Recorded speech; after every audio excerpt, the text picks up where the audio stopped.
Los animales especializados para la producción de leche o carne demandan una dieta exigente en cuanto a niveles de proteína, carbohidratos, grasas y minerales. El costo de estos nutrientes, que en muchos casos es importado, es lo que limita que los animales puedan mantener altos niveles de producción durante todo el año. Hoy en Agrotendencia conoceremos cómo el cultivo de soya forrajera tropicalizada y su combinación con otros cultivos puede sustituir completamente el uso de alimentos concentrados en las unidades de producción.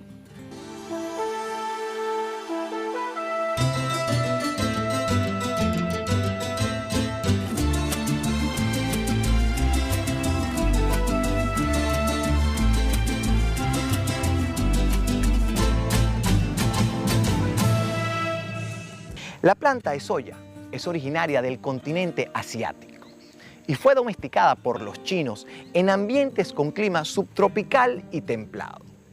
En el siglo XIX se introduce en los Estados Unidos y se adaptó perfectamente porque se sembraba en latitudes similares a su lugar de origen. Pero cuando se trató de sembrar en climas tropicales, al bajar las horas luz del día, la planta florecía muy temprano y se obtenía una producción de forraje y de semillas muy pobre. Ante esta situación, genetistas empezaron a trabajar y han logrado hoy en día una planta que mide mucho más de 1 metro y con una abundante producción de semillas.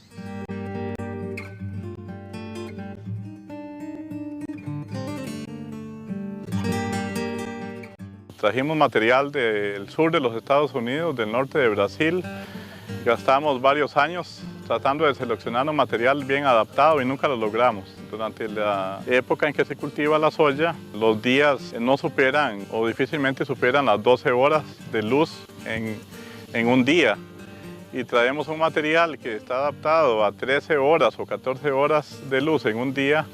Esa diferencia de 1 hora o 1 hora y media acorta el ciclo de cultivo de la soya, convirtiéndola en una planta muy pequeña, con muy poco potencial productivo, con un desarrollo vegetativo muy pobre y con una productividad realmente indeseable. En los 90, en la Universidad de Costa Rica, decidimos introducir la variedad padre. Y la variedad padre tiene una característica muy especial. Esa variedad posee los genes que retardan la floración en condiciones de día corto. La sorpresa fue espectacular porque al hacer el cruzamiento de esa variedad padre con todos los materiales que teníamos en la colección, logramos encontrar una diversidad de plantas que empezaban la floración a los 30 días y otras que empezaban a florecer a los 90 días, que crecieron 3 metros en una forma vertical, luego se volcaron y siguieron creciendo en el suelo hasta 12, 14 metros. Entonces, en esa gama de plantas con tanta diversidad de floración y tanta diversidad de ciclo de maduración, seleccionamos 6 variedades. La mejor variedad la trajimos para acá, a Venezuela. El convenio entre la Universidad de Costa Rica y la UCLA nació de una inquietud entre ambas instituciones, ya que Costa Rica y Venezuela están aproximadamente a la misma latitud, que es lo que se obtiene de ahí, que tenemos las mismas características de horas luz. Si funcionó en Costa Rica, la hipótesis era, oye, funciona en Venezuela, se trajo 50 kilos, ya tenemos, esto se ha propagado en casi todos los estados de Venezuela, principalmente los estados Lara, Falcón, Zulia, que está se ha concentrado mucho en Zulia, en la zona sur del lago, en Barinas, últimamente en Barinas, Trujillo, Mérida, y ha dado unos resultados satisfactorios. ¿Por qué? Porque tenemos las mismas horas luz. Entonces, de ahí nació un convenio específico para la producción de forraje que se lleva a cabo entre la Universidad de Costa Rica y la UCLA, en este caso la Universidad Centro-Occidental Lisandro Alvarado. En la próxima sección veremos cuáles son las fases del cultivo para obtener un buen forraje de soya y cómo se debe cosechar y almacenar para suministrárselo a los animales.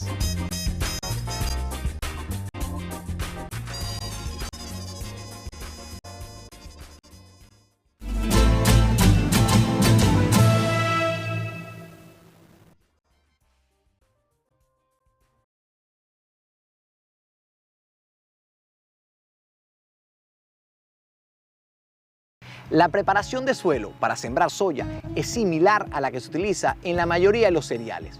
Primero, un pase de subsolador, seguido de varios pases de rastra. Se puede sembrar manualmente, al voleo, con sembradoras mecánicas, neumáticas. Si el suelo no está muy compactado, se pueden utilizar sembradoras de mínima labranza. Hay que calibrar las sembradoras para poner alrededor de 300.000 semillas por hectárea. La separación entre hileras depende de cómo se va a cosechar, pero lo óptimo es lograr 50 centímetros entre hilera y 15 plantas por metro lineal. Cuando se siembra soya para cosechar los granos para la industria, normalmente se siembran grandes extensiones contando con la lluvia para obtener la humedad necesaria. Pero cuando se siembra para cosecharla como forraje, se pueden sembrar extensiones más pequeñas en cualquier época del año, siempre y cuando se cuenten con sistemas de riego. Bien sabemos que la soya es un cultivo que se puede manejar sin riego, es un cultivo que se puede llevar a cabo en condiciones de secano, pero eso no quiere decir que no se pueda utilizar riego. Siempre que tengamos agua disponible y podamos aplicar riego, los rendimientos, tanto en forraje como en grano, mejoran sustancialmente. Estamos evaluando diferentes metodologías de riego. Estamos con el riego por surco, el riego por aspersión y el riego por goteo. Y la fertirrigación. Hemos pasado de 5.000 rendimientos de más de 5.000 kilos por hectárea y en forraje hemos llegado a las 40 toneladas por hectárea. Uno de los nutrientes más importantes para lograr una buena plantación de soya con abundante forraje es el nitrógeno. La fuente tradicional de nitrógeno ha sido la urea, pero en este cultivo se pueden utilizar inoculantes, que son bacterias que trabajan en simbiosis con la planta de soya. La planta de soya le da albergue y nutrientes y estas bacterias toman el nitrógeno del ambiente, lo sintetizan y se lo proporcionan a la planta. Esta práctica se realiza mezclando un sobrecito que trae 250 gramos de inoculante con 60 kilogramos de semilla, que es la cantidad de semillas suficientes para sembrar 1 hectárea de terreno. Esta práctica, además de ser más económica, es mucho más amigable con el ambiente. La soya es una leguminosa, ¿verdad? Y yo creo que desde la escuela hemos escuchado de los simbiosis, de plantas con microorganismos. En este caso hay una bacteria que se llama Bradyrhizobium japonicum y esa bacteria le suple a la planta el nitrógeno en forma reducida. Lo toma de la atmósfera, lo reduce ella, la bacteria, formando nódulos en las raíces y se lo pasa a la planta. ¿Cuánto le traspasa? Más o menos el equivalente a 5 sacos de urea por hectárea. Es un regalo de la naturaleza. ¿Cómo se logra eso? Aplicándole el inoculante a la semilla, así de fácil. Esos inoculantes se venden comercialmente por casas especializadas. Entonces, ¿qué le da la bacteria a la planta? El nitrógeno. ¿Qué le da la planta a la bacteria? Le da albergue y le da carbohidratos para que se multiplique ahí en los nódulos que se forman en la raíz. Entonces hay que aprovechar esa gran ventaja comparativa que tiene la soya en comparación con otras especies vegetales. La planta de soya tolera un alto porcentaje de defoliación o pérdida de sus hojas en las primeras etapas del cultivo sin afectar el rendimiento de forraje a la hora de la cosecha. Los insectos asustan al productor más de la cuenta. Si usted lo ve bien, la soya acepta o tolera una gran cantidad de defoliación. Es más, aguanta un 100% de defoliación. Usted a esa plantación que está ahí le puede quitar todo el follaje en este momento y no le afecta la producción final. Recupera las hojas y produce flores y produce vainas y le produce un forraje de igual calidad que si no la hubiera defoliado. Entonces hay que ser un poquito tolerante con los insectos. La política nuestra, en los proyectos con el doctor Tobía, hemos sugerido esperarse muy cerca de la floración, aplicar solamente una vez insecticida y ya está.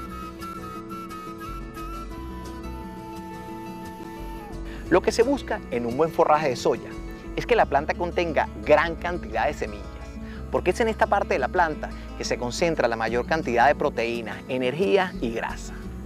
Cuando la soya se siembra para producir forraje, se cosecha un mes antes que cuando se siembra para producir granos. Por eso, investigadores y genetistas han desarrollado una planta que crece prematuramente y tiene una buena cantidad de follaje y de semillas. Por cosecharse un mes antes, el control de plagas y enfermedades no es tan agresivo como cuando se siembra para producir granos. Para producir forraje hay que disponer de semilla, alguien tiene que producir la semilla. Entonces, en ese sentido, esta variedad de Sigla 06 es muy apropiada porque es una variedad, digamos, doble propósito. Es buena para producir semilla y es buena para producir forraje. De hecho, en la literatura se consigna que la mejor forrajera es la que produce más semilla, porque ahí es donde está la mayor concentración de proteína y materia seca y energía de la planta. Entonces, como forraje, a los 90 días, que es el estado R6, que es cuando se debe cosechar, porque tiene la mayor producción de materia seca y la mayor producción de proteína y energía, dada por la vaina, esta partícula que está aquí, esta porción, esta parte de la planta que está aquí. Entonces ella está completamente desarrollada en la superficie superior, ya a partir del cuarto nudo superior, y eso es lo que nos aporta entonces, como forraje nos aporta esa calidad. En la próxima sección veremos cómo se debe cosechar y almacenar la soya para darle una dieta balanceada a los animales.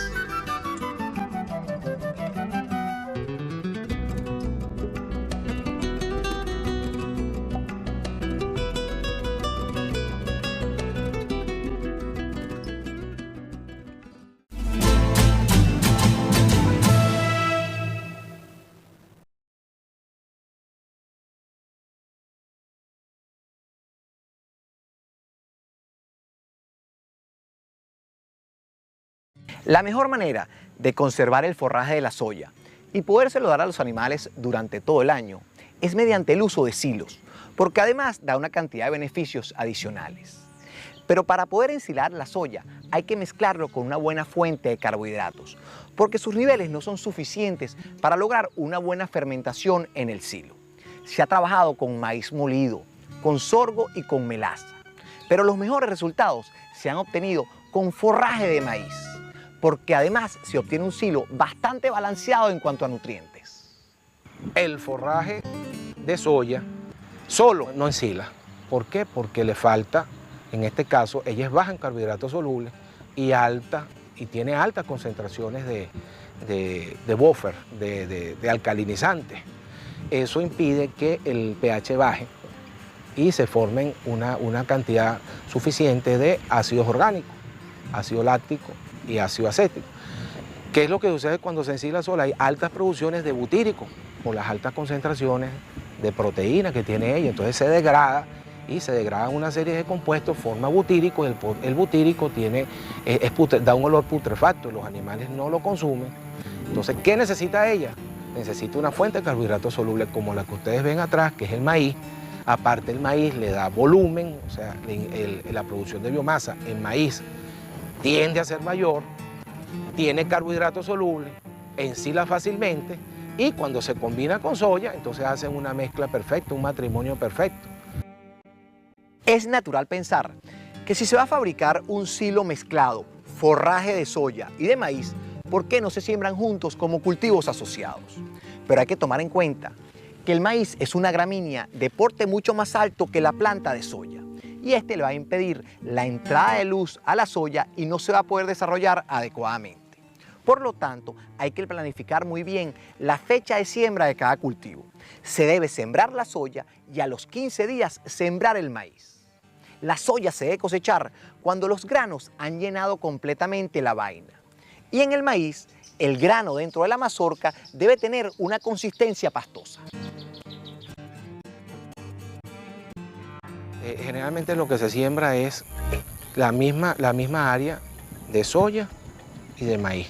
Y eso nos da una proporción que va de 60% de maíz, 40% de soya, o 65% de maíz, 35% de soya, dependiendo de la productividad de ambos cultivos que en este caso, se tienen que sembrar por separado, porque son diferentes. Una es dicotiledonia y la otra es monocotiledonia. Hay que sincronizarse la cosecha. ¿Por qué? Porque necesitamos soya y necesitamos maíz y a veces es difícil mezclarla en un sitio. Entonces, ¿por qué no mezclarla de una vez cuando la cosechamos? Entonces, ¿qué es lo que sucede? Se cosecha un hilo de soya y se cosecha un hilo de maíz y así entonces se coordina también y se mejora lo que es la relación hombre-máquina.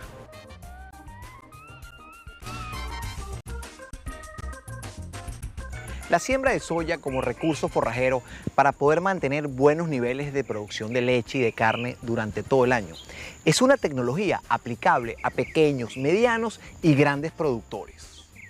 Se puede sembrar y cosechar manualmente, dárselo fresco a los animales o ensilarlo de manera artesanal en bolsas de 20 o 30 kilos.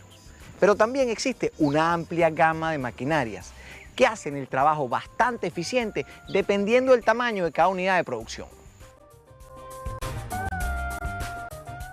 Estamos trabajando con maíz y soya, que es, digamos, un alimento muy rico y la idea es poder empacarlas en pequeñas bolsas de 50 kilogramos con el fin de que estas sean transportables fácilmente. El proceso como tal consiste de varias etapas. Una primera etapa en donde se recoge el material, se pica, llega a esta etapa acá y la idea es tomar ese material, depositarlo en los recipientes donde va a sufrir la compactación, se deposita en los recipientes de la máquina. Luego de esto viene una etapa en donde se ingresan los aditivos para el material, para acelerar la fermentación de este como tal, y finalmente viene una etapa de compactación en donde el objetivo de eso es extraer todo el aire que mantiene el material, que es lo que va a permitir generar el proceso de fermentación del material.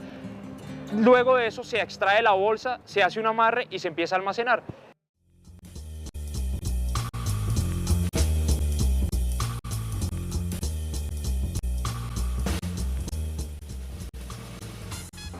Con esta alternativa, los productores van a reducir al mínimo el impacto del verano en sus vacas, ya que sus vacas van a estar mejor suplementadas. Con esto ellos van a mejorar los índices de producción de leche, vamos a tener más leche para consumo de nuestros venezolanos, vamos a satisfacer una demanda insatisfecha y depender menos de las importaciones y contribuir con la seguridad alimentaria de nuestro país.